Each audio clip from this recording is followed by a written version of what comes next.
रक्षाबंधन का अर्थ ही है स्वयं को पवित्रता के बंधन में बांधना। अब वो पवित्रता का बंधन पक्का रहे और उसका पवित्रता का कितना महत्व है, तो बाबा भिन्न भिन्न रीति से रोज मुरली में हमें ऐसी राज भरी बातें सुनाते हैं, शिक्षाएं देते हैं। तो आज भी प्यारे बाबा ने कहा है कि पवित्र रहने की कौन सी सहज विधि है और उसके अनुसार रहेंगे, चलेंगे तो क्रिमिनल आई हो ही नहीं सकती। तो बाबा हमारा अनादि स्वरूप याद कराता है और वर्तमान का स्वरूप भी याद कराता है। अनादि में हम सब कौन है? आत्मा। शरीर सारा समय तो नहीं रहता ना, मोस्टली रहता है जब धरती पर पार्ट बजाते हैं, लेकिन जब परम धाम में रहते हैं तो शरीर होता है साथ? नहीं होता। और शिव बाबा के साथ जो नाता है वो शरीर का है क्या? नहीं है। हाँ? शरीर का भान आते ही वो नाता ही नहीं जुड़ता, इसीलिए कहते हैं कनेक्ट नहीं होता, योग नहीं होता वो। तो बाबा ने कहा है कि आप वैसे भाई भाई हो, भाई बहन भी नहीं। जब आत्मिक दृष्टि से देखते हैं और शिव बाबा की संतान है, वो तो आत्मा ही है। शरीर तो हर एक का जन्मदाता ही देता है, हाँ, शारीरिक संसारिक। तो बाबा ने कहा है कि तुम बच्चे आपस में कौन हो? भाई भाई।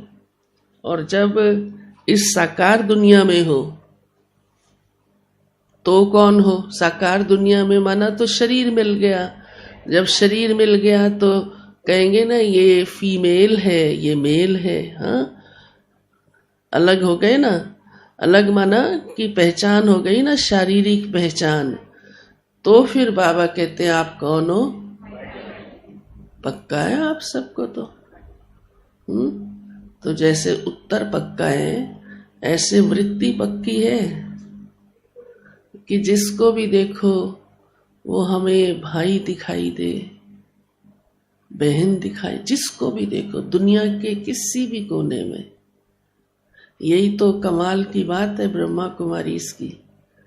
कितना ऊंचा बाबा सोच कर देता है ना, दृष्टि कितनी ऊंची बना देता है, शुद्ध बना देता है। तो झगड़े ही समाप्त ना। चरित्र कितना ऊंचा हो गया। आज संसार में अगर देखे साक्षी होकर, अधिकतर समस्याओं का कारण क्या है जानते हो ना?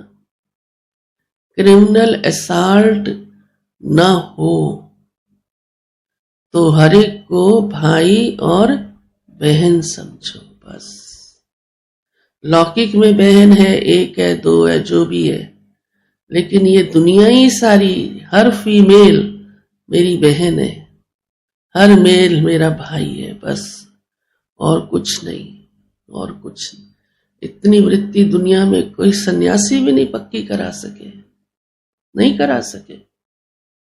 करा सकते होते तो आज कितने सारे ऐसी समस्याओं से बचे हुए होते हैं। तो बाबा ने कहा है कि क्रिमिनल दृष्टि तुम बच्चों की नहीं जा सकती। हाँ, किसी के प्रति भी नहीं जा सकती। क्रिमिनल समझते हो ना, विकारी दृष्टि, हाँ, काम विकार की दृष्टि। और अगर जाती भी है तो तुरंत बाबा कहते हैं अपने को समझाओ, मैं कौन हूं? मैं आत्मा हूं और ये कौन है? फिर भाई बहन समझो, भाई भाई समझो या फिर भाई बहन समझो। अगर भाई बहन समझकर भी ख्याल चल पड़ता है, क्योंकि तमो प्रधानता है ना, आत्मा भी अभी इतनी ऊंची तो नहीं उठी, तो बाबा कहते हैं फिर अपना ख्याल चेंज करो कि ये तो मेरी बहन है।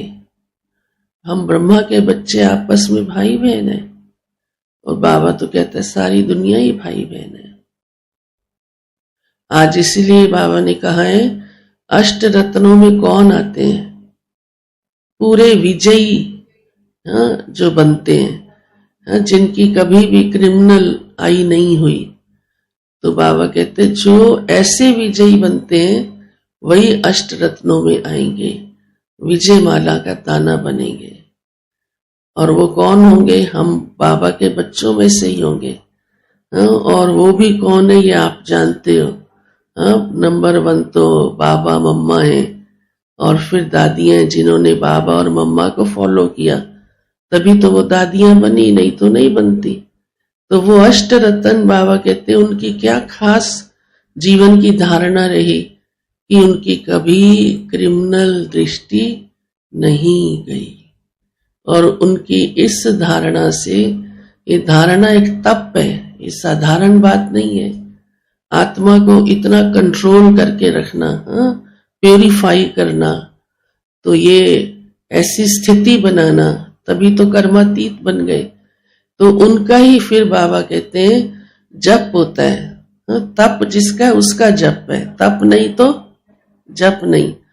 तो अष्ट रत्नों की देखो कितनी पूजा होती है, और यहाँ तक कि अष्ट रत्नों की अंगूठी पहनते हैं और समझते हैं हमारे विघ्न दूर हो जाएंगे। ज्योतिषी लोग भी बताते हैं ये वाला रतन पहन लो तो आपके विघ्न दूर हो जाएंगे। हर एक को अलग अलग रतन बताएंगे उन्हीं अष्ट में से। फिर कोइयों को तो कहते पूरी अष्ट रत्नों की पहन लो चलो। बाबा कहता था, मैं खुद कहता था, माना बाबा हीरे का व्यापारी था ना, तो ज्ञान से पहले ही बाबा को ये ज्ञान था। शिव बाबा की प्रवेशता के बाद तो बाबा का बिजनेस ही समिट गया, उससे पहले ही बाबा को इन सारी बातों का ज्ञान था। लेकिन ये मालूम नहीं था वो अष्ट रत्न बनते कैसे हैं। ये तो फिर शिव बाबा ने आके सुनाया। तो लौकिक में बाबा व्यापार में सबको ये राय भी देता था, देखो ये रतन पहनोगे ना तो आपकी ये समस्या ठीक हो जाएगी। फिर बाबा ने जब ज्ञान लिया तो रहस्य मालूम हुआ कि ये अष्ट रतन तो हमको ही बनना है। और बाबा का वो पुरुषार्थ चला, मम्मा का भी वो पुरुषार्थ चला। तो क्या हमको बाबा मम्मा जैसा नहीं बनना, या उन जैसा बनना है जो विघ्न डालते हैं? नहीं, विघ्न मिटाने वाला बनना, डालने वाला नहीं। नहीं तो जप नहीं होगा। तो बाबा कहते ऐसे बच्चों की माला बनती है, पूजन होता है, और उनकी यादगार में फिर अष्ट रत्नों की अंगूठी भी पहनी जाती है। इतना अंदर देखो हृदय सुनकर के भी कैसा फील करते हैं। तो ऐसा हमको भी बनना है सबको ऐसा।